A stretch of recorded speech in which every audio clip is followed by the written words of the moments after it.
সমন্বয়ক পরিচয়ে আওয়ামী লীগের সাবেক এমপি শাম্মী আহমেদের বাড়িতে প্রবেশ করে ৫০ লাখ চাঁদা দাবির ঘটনায় গ্রেফতার ৫ জন। চক্রের মূল হোতার সঙ্গে রাজনৈতিক শীর্ষ পর্যায়ের যোগাযোগের তথ্য আসছে সামনে। এদিকে বৈষম্য বিরোধী ছাত্র আন্দোলন আর গণতান্ত্রিক ছাত্র সংসদ থেকে রাতেই বহিষ্কার, আর পুলিশ বলছে অপরাধ দমনে সক্রিয় ভূমিকা রেখে জিরো টলারেন্স নীতির কথা।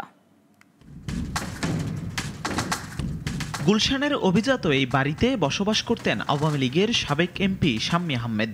৫ আগস্টের পর থেকে অস্ট্রেলিয়ায় পাড়ি জমিয়েছেন তিনি, আর ঢাকায় বসবাস তার স্বামী আবু জাফরের।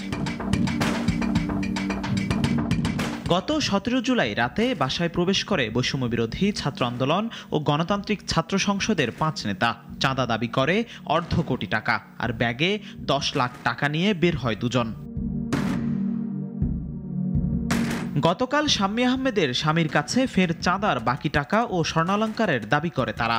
টাকা দিতে অস্বীকৃতি জানিয়ে পুলিশকে জানালে ৫ জনকে আটক করে নিয়ে আসে গুলশান থানা পুলিশ, হস্তান্তর করে ডিবি হেফাজতে। সোশ্যাল মিডিয়ায় ছড়িয়ে পড়েছে চক্রের মূল হোতা আব্দুর রাজ্জাক ওরফে রিয়াদের সাথে হাসনাত আবদুল্লাহ, স্বরাষ্ট্র উপদেষ্টা আন্দালিব রহমান পার্থ সহ অনেকের সাথে একান্ত ছবি। এদিকে রাতেই বৈছায়া থেকে বহিষ্কার করা হয় মুন্না, সাকাদাউন সিয়াম ও সাদাতকে, আর বাক্সাস থেকে পৃথক বিজ্ঞপ্তিতে রিয়াদ ও জানে আলম অপুকে। এ ঘটনায় গুলশান থানায় মামলা দায়ের করেছেন অস্ট্রেলিয়ান প্রবাসী শাম্মী আহমেদের স্বামী আবু জাফর, আর পুলিশ জানায় গ্রেফতার দেখিয়ে আদালতে প্রেরণ করে রিমান্ড আবেদনের কথা। গতকাল যে ঘটনা ঘটছে আব্দুর রাজ্জাক রিয়াদের নেতৃত্বে, এই ঘটনায় একটি মামলা হয়েছে।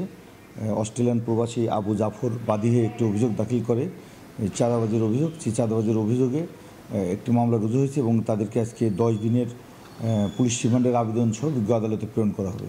চাঁদাবাজ এবং যে কোনো ধরনের অপরাধীদের বিরুদ্ধে আমি জিরো টলারেন্ট, এটা আমার কমিশনার মহোদয়ের নির্দেশনা, একদম জিরো টলারেন্ট।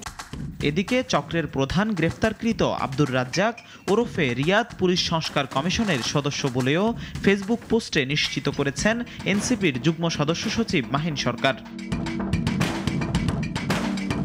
জিহাদুল ইসলাম, নাগরিক, ঢাকা।